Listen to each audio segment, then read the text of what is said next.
The subject of this video is to touch on Paul's theology on Israel. It's not my intention to degrade the church. I myself am not involved in the church anymore. I was raised in the church, but I'm involved in Messianic Judaism as of today.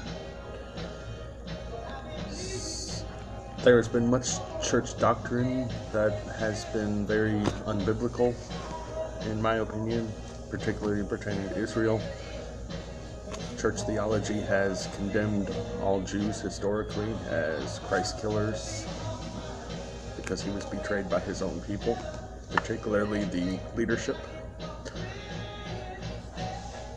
And going back to the prophecy in Zechariah, it's very clear. It's prophesied that Israel will look upon him whom they have pierced. It was planned by God this way. And of course, we get into some replacement theology that has been pushed by the church. Supersessionism is another name for it, or even fulfillment theology. But what does the Bible say? What does Paul say? When we look at the context of the letter that he wrote to Romans, there are a few historical things that we need to know about the letter.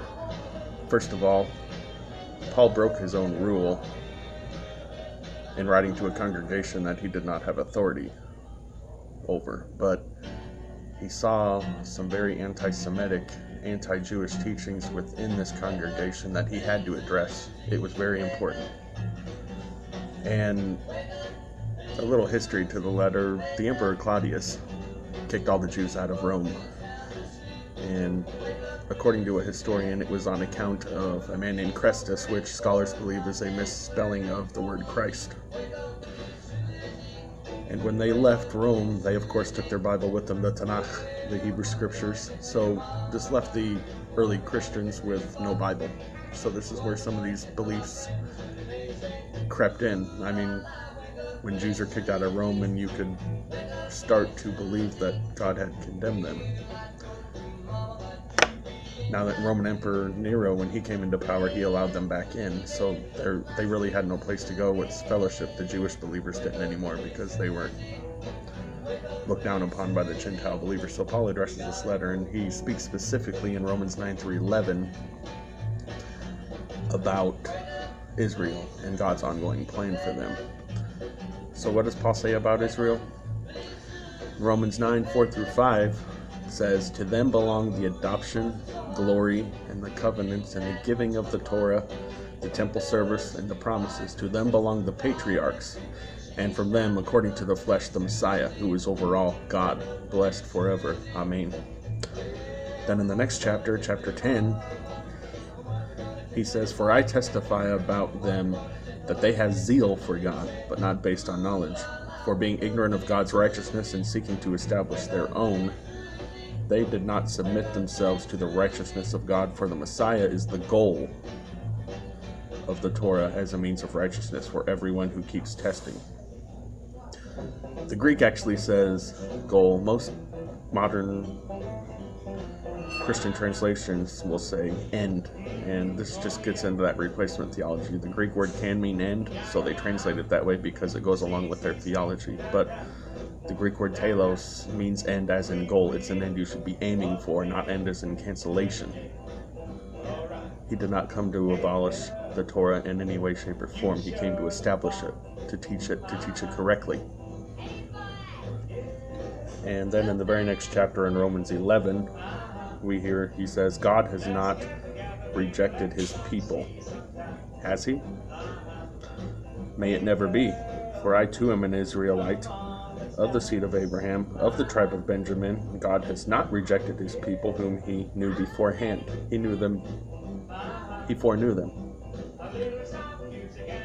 At this present time, there is a remnant, according to God's gracious choice. There has always been a remnant of believers.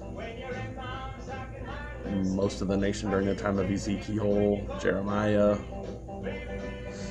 Isaiah were very sinful people, offering their children up on the altars of Baal. But there has always been a remnant of believers who have not bowed the knee to these foreign gods. There has always been a remnant. And it's the same with belief in Jesus as the Messiah. There's always been a remnant. And again in Romans 11, he continues, if their rejection leads to riches, and their loss, riches for the Gentiles, then how much more their fullness? For if their rejection leads to their reconciliation of the world, what will their acceptance be but life from the dead? He is saying that corporate Israel's rejection of the Messiah has made room for the Gentiles to come in, or for them to be reconciled with God.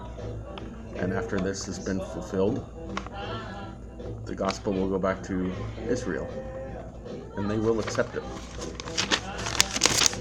And again in Romans 11, continuing, he says, if the first fruit is holy, so is the whole batch of dough. And if the root is holy, so are the branches. He says the little first fruit of dough that was offered, if that was holy, so is the whole batch of dough.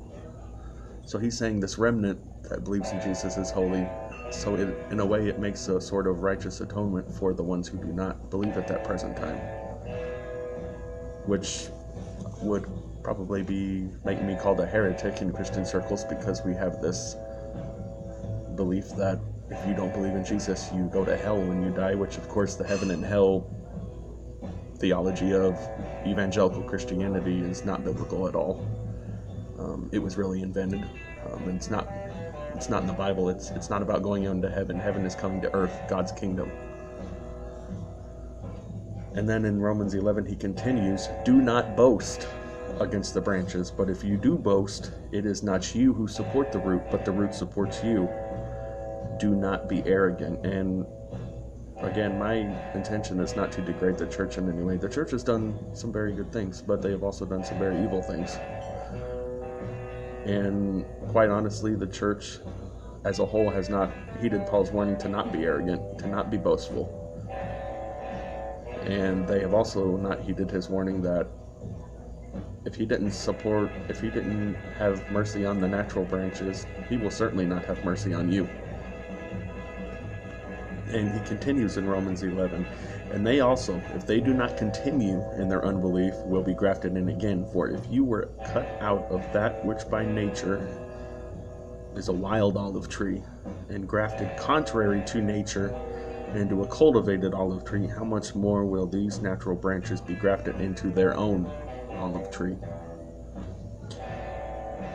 And he continues in Romans 11, a partial hardening has come upon Israel until the fullness of the Gentiles has come in. And this is also a saying that Jesus uses in Luke 21:24 when he tells the leaders that because they didn't accept him, they would be hemmed in on every side by the Romans. The nation would be completely destroyed, and the city would be trampled on by the Gentiles until the time of the Gentiles have been fulfilled. And if you look at these two scriptures together, after the destruction of the temple, of course, the city was trampled underfoot by the Romans, and then the Christians, and then the Muslims, and then it changed hands various times throughout history. The British again, and eventually it got into Israel's hands again in 1948. The times of the Gentiles are fulfilled. Israeli people are coming into faith in Jesus in droves ever since that time. So there is something supernatural about the biblical writings. There has to be, because it's happened exactly as this is said. And then right after Paul says the times of the Gentiles have been fulfilled, and in this way all Israel will be saved. He says all Israel will be saved, not some, not 10%, not a tithe. He's not talking about anything. He says all Israel will be saved.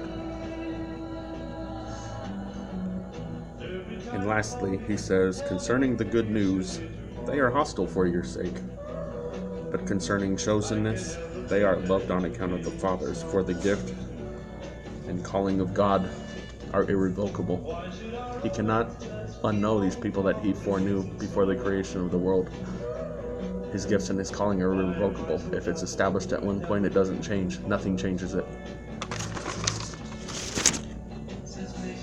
And the church just hasn't taught this. I was growing up all my life in the church, and I was never taught this. It was always Jesus was the founder of Christianity, and Jesus was certainly never a rabbi. And the more I got into the background of the Bible, I discovered that the entire Bible is a Jewish writing. Now, it doesn't mean all Jews have accepted the New Testament writings, what we call the New Testament. I prefer the apostolic writings because there's nothing about the New Testament that is the New Covenant. The New Covenant is not here. But Jesus was a rabbi. The movement was very Jewish. It was a sect within Judaism. They're called the Nazarenes in the Way in the book of Acts.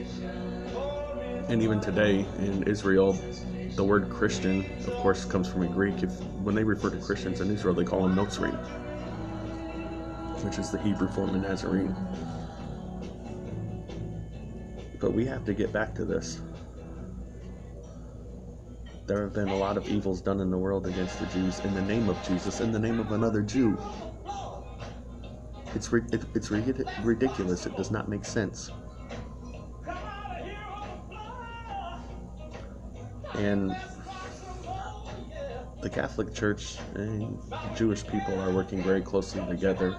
It amazes me in the modern era how good relations are between the church and Israel. It's crazy.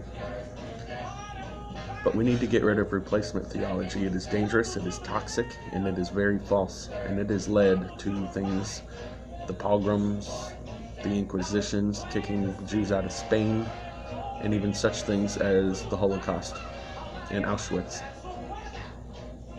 And yes, I did say that church leaders in Germany didn't only stand idly by while the Nazis were rounding up Jews and exterminating them. They helped them. And replacement theology and supersessionism has led to this. It fueled the fires. And this is not what the Bible teaches at all. That's it for today.